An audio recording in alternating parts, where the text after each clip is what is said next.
ಅಂತ ಎಲ್ಲ ನಮ್ಮ ನಗರಸಭೆ ಸದಸ್ಯರು. ಶಿಡ್ಲಘಟ್ಟ ನಗರದ ನೆಹರು ಕ್ರೀಡಾಂಗಣದಲ್ಲಿ ರಾಷ್ಟ್ರೀಯ ಹಬ್ಬಗಳ ಆಚರಣೆ ಸಮಿತಿ ವತಿಯಿಂದ ಆಯೋಜಿಸಿದ್ದ 76ನೇ ಗಣರಾಜ್ಯೋತ್ಸವ ಸಮಾರಂಭದಲ್ಲಿ ಶಾಸಕ ಮೇಲೂರು ರವಿಕುಮಾರ್ ಮಾತನಾಡಿದರು. ಪ್ರಜಾಪ್ರಭುತ್ವದ ವ್ಯವಸ್ಥೆಯಲ್ಲಿ ಚುನಾಯಿತ ಪ್ರತಿನಿಧಿಗಳು ಮತ್ತು ಅಧಿಕಾರಿಗಳು ತಮ್ಮ ತಮ್ಮ ಜವಾಬ್ದಾರಿಗಳನ್ನು ಅರಿತು ಕಾರ್ಯನಿರ್ವಹಿಸಬೇಕು. ಸಂವಿಧಾನದ ಆಶಯಗಳಂತೆ ಎಲ್ಲರೂ ತಮ್ಮ ಕರ್ತವ್ಯ ನಿರ್ವಹಿಸಿದಾಗ ಮಾತ್ರ ನಮ್ಮ ದೇಶ ಇಡೀ ವಿಶ್ವದ ಗಮನ ಸೆಳೆಯಲು ಸಾಧ್ಯ.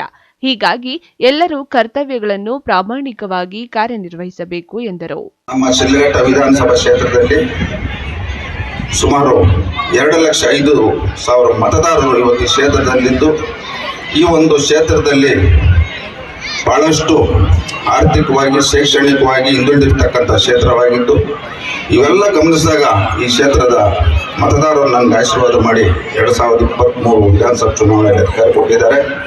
ಅವರು ಕೊಟ್ಟಿರ್ತಕ್ಕಂಥ ಒಂದು ಅಧಿಕಾರ ನನ್ನ ಒಂದು ಅಧಿಕಾರ ಅವಧಿಯಲ್ಲಿ ಇವತ್ತು ಮೊದಲನೇದು ಶಿಕ್ಷಣ, ಆರೋಗ್ಯ ಮತ್ತು ಈ ಕ್ಷೇತ್ರದ ಪ್ರತಿಯೊಬ್ಬರ ಒಂದು ನೆಮ್ಮದಿಯ ಬದುಕನ್ನು ಕೊಡಬೇಕನ್ನೋ ಉದ್ದೇಶದಿಂದ ಇವತ್ತು ನಾನು ಈ ಕ್ಷೇತ್ರದಲ್ಲಿ ಜನಗಳ ಪರವಾಗಿ ಎಲ್ಲರ ಪರವಾಗಿ ನಾನು ಕೆಲಸ ಮಾಡ್ತಾ ಇದ್ದೀನಿ.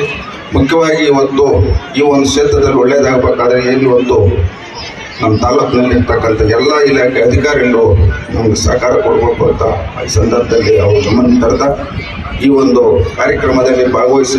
ಇದೇ ವೇಳೆಯಲ್ಲಿ ಕರಾಟೆಯಲ್ಲಿ ರಾಜ್ಯ ಮಟ್ಟದಿಂದ ರಾಷ್ಟ್ರೀಯ ಮಟ್ಟಕ್ಕೆ ಆಯ್ಕೆಯಾಗಿರುವ ಜಂಗಮಕೋಟೆಯ ವಿದ್ಯಾರ್ಥಿನಿ ನೂರ್ ಸಲ್ಮಾ ಅವರನ್ನ ಶಾಸಕರು ಮತ್ತು ಗಣ್ಯರು ಸನ್ಮಾನಿಸಿ ಅಭಿನಂದಿಸಿದ್ರು.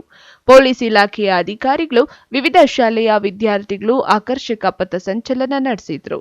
ಆನಂತರ ವಿವಿಧ ಸರ್ಕಾರಿ ಶಾಲೆ ಮತ್ತು ಖಾಸಗಿ ಶಾಲೆಯ ವಿದ್ಯಾರ್ಥಿಗಳು ಜನ ಆಕರ್ಷಕ ಸಾಂಸ್ಕೃತಿಕ ಕಾರ್ಯಕ್ರಮವನ್ನು ನಡೆಸಿಕೊಟ್ಟರು. ಕಾರ್ಯಕ್ರಮದಲ್ಲಿ ತಹಸೀಲ್ದಾರ್ ಬಿಎನ್ ಸ್ವಾಮಿ, ತಾಲೂಕು ಪಂಚಾಯಿತಿ ಇಒ ಹೇಮಾವತಿ, ನಗರಸಭೆಯ ಅಧ್ಯಕ್ಷ ವೆಂಕಟಸ್ವಾಮಿ, ಸರ್ಕಾರಿ ನೌಕರರ ಸಂಘದ ಅಧ್ಯಕ್ಷ ಸುಬ್ಬಾರೆಡ್ಡಿ, ಜಿಲ್ಲಾ ಪಂಚಾಯಿತಿ ಮಾಜಿ ಸದಸ್ಯ ಮುನಿಯಪ್ಪ, ಬಿಇಒ ನರೇಂದ್ರ ಕುಮಾರ್, ತಾಲೂಕು ವಕೀಲರ ಸಂಘದ ಅಧ್ಯಕ್ಷ ನಾರಾಯಣಸ್ವಾಮಿ ಮತ್ತಿತರರು ಉಪಸ್ಥಿತರಿದ್ದರು. ತಮೀಂ ಪಾಷಾ, ಎಂಎಂಟಿವಿ ನ್ಯೂಸ್, ಶಿಡ್ಲಘಟ್ಟ.